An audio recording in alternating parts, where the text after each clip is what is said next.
Okay, so this is a two-part series here. When I made my junk journal that I'm working in right now, originally I built 9 signatures that I loved every single one of, and I thought this is going to be the most fabulous journal. It's got 9 signatures each with 9 folios, and it's going to be really fabulous. And then I put it all together and I was just like, this is too much, Vervain. You are crazy. You can't do this. So instead, I decided to do 3 journals with 3 signatures each, and I would just make them all and have them ready to work from throughout the year, so that even though this one is, I think I could go through it pretty quickly, I have some waiting for me in the wings. So I've already done a flip through of this one, and I will link that in the description below. This is my overflow journal.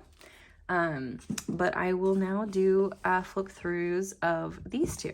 So like I said, this is a 2-part series. This video is just going to be this one, and then I'll have another video, which I'll also link down in the description below once it's out, that's going to be the flip through of this one. So this cover was thrifted from, it's like it's an upholstery fabric that was a throw that I got at the thrift shop, and it was actually double-sided, so there was like a different fabric on the other side that I think I've already turned into a different project. But yeah, I loved both fabrics, so, and one of them has become the cover of some junk journals, including another one that I will flip through in a different video for you some other time. But today we're looking at this one, and it's got 3 signatures, all bound with this beautiful externally visible binding, with the eyelets set into the hardcover spine and waxed linen thread. I really love all the flowers that are on it. They make me so happy. And this green velvet ribbon is just one of my absolute favorite things that exists in the world. So I always do the same kind of closure on my journals, but I'll talk you through it anyway. There's this little hitch post here on the front, and then you just loop this around. So the cool thing about that is right now the journal hasn't been worked in. It closes pretty much all the way. I've tied it super tight and close.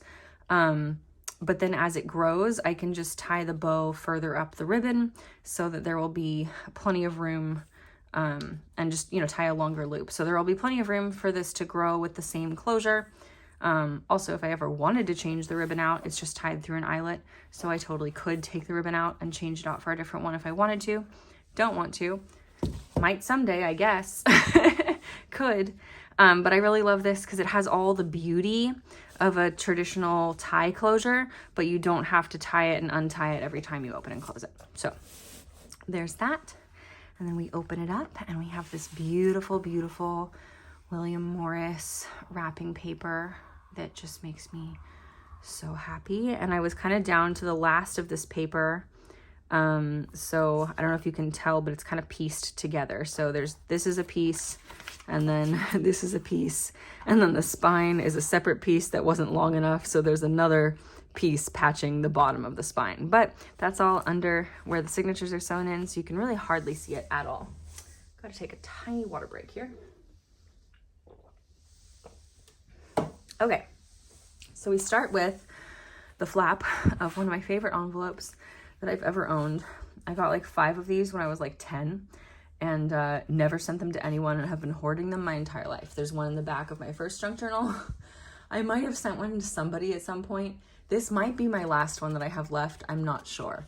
But anyhow, so I have this here with this beautiful pressed flower in it.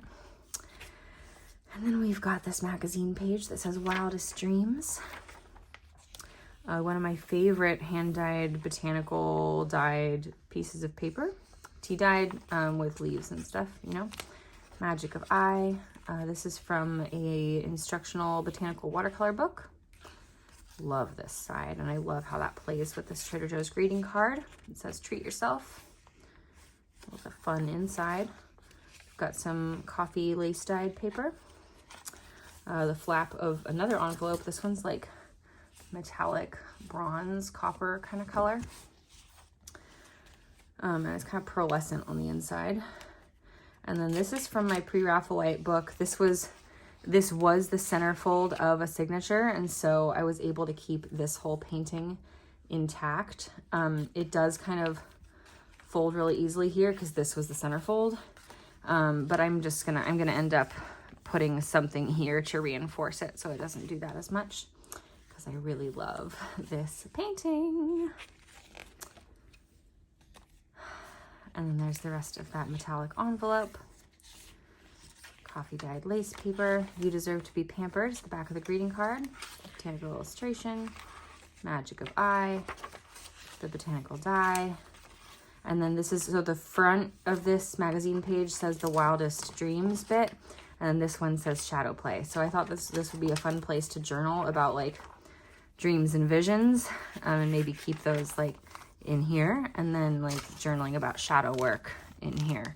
That just seemed like appropriate things. I like this landscape and how it goes with this envelope. Okay, so that's the first signature. Second signature, we've got an old papaya greeting card and its envelope. So we start with the flap, and then I just love this glittery illustration. I think this one's called Renaissance Woman, which felt appropriate for me. This was a paper that I like cut out to be a stencil for spraying other things. And then obviously it got sprayed in the process and just became a piece of paper that I really liked, but it's pretty fragile. So I decided to just use it in my journal. And I really like the way that it looks, especially in the layer. I think it's really cool. I would totally make more like that again. This is tea dyed paper, another magazine page with a cool antique map mural on it. And this is a page from one of my mom's old teapot calendars. She just sent me like 20 years of teapot calendars, and I'm very grateful for them. We've got more Magic of I, and then a page from a vintage Audubon book with a saw-whet owl and a horned lark. And then we've got another it's a centerfold now in my journal. It wasn't a centerfold in the pre-Raphaelite book, but this was from my pre-Raphaelite book. And this painting is called Natural Magic, and I really, really love it. It's one of my favorite paintings from the pre-Raphaelite era. So that's in there now. And this is also one of my favorite pre-Raphaelite paintings. This is Guinevere. We've got the rest of that Audubon page, the rest of the Magic of I page with just the beautiful October illustration with whatever mushroom this is. The rest of the teapot calendar page. And this is also really special to me because these were my mom's teapot calendars, and these are, a lot of them are quite old, like 8:30 piano. That's my piano lesson from probably like, I don't know, man, probably like 2004 or something. I really couldn't tell you. And you know, all these notes about like my dad traveling and all those sorts of things. So there's like memories hidden, and I'll probably work on top of this and hide most of it, but it's memories now, and I get to appreciate it and enjoy it. And the teapot calendar images will always remind me of my mom and of my home and of my childhood. And they're really gorgeous as a bonus. The Saddler's Spirit on this Hermes ad from Vogue, and the rest of that beautiful map image. The tea-dyed paper, the rest of the stencil, the rest of the papaya greeting card. So cool. And the rest of the envelope that goes with it. And then, so that's the end of that signature. There's only one more here. Okay, so then we've got this stenciled coffee-dyed rose paper. Love that so much. Another Trader Joe's greeting card. I fucking love Trader Joe's greeting cards. They're such a good deal, and they're such a good selection. It says, music gives a soul to the universe, wings to the mind, flight to the imagination, and life to everything. Play-Doh. And it's got a guitar, obviously, and some flowers, which feels very appropriate for me as a singer-songwriter, whose first album is called Wildflowers. And you can find that at the link in the description, probably, if I remember to put it there. If I don't, it's called Wildflowers. It's by Vervain and the Roses. You should look it up. This is some avocado dyed paper, more of the coffee dyed lace paper, another envelope flap, some pink parchment, Trader Joe's greeting card. Again, I really love this one. More botanical dyed paper. This one with some, you can see it better over here, some rose petals.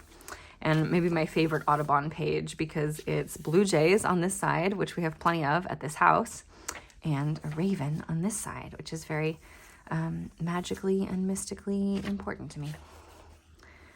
Rest of the blue jay, rest of the botanical dye, rest of the Trader Joe's greeting card, rest of the pink parchment, the envelope, the lace dyed paper, the avocado dyed paper, the other greeting card, and the rose coffee dyed paper.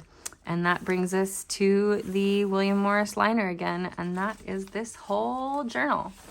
So thank you so much for following along, guys. And again, if you want to see this other journal in part 2, that will be up soon. And once it's up, it'll be linked in the description. So I have a lot of links I need to remember to put in the description. Hopefully I can do it. Thanks for watching. Thanks for spending time with me today. Please do subscribe if you enjoy junk journaling things and you like what I do here. And I'll see you around in my next video. Bye.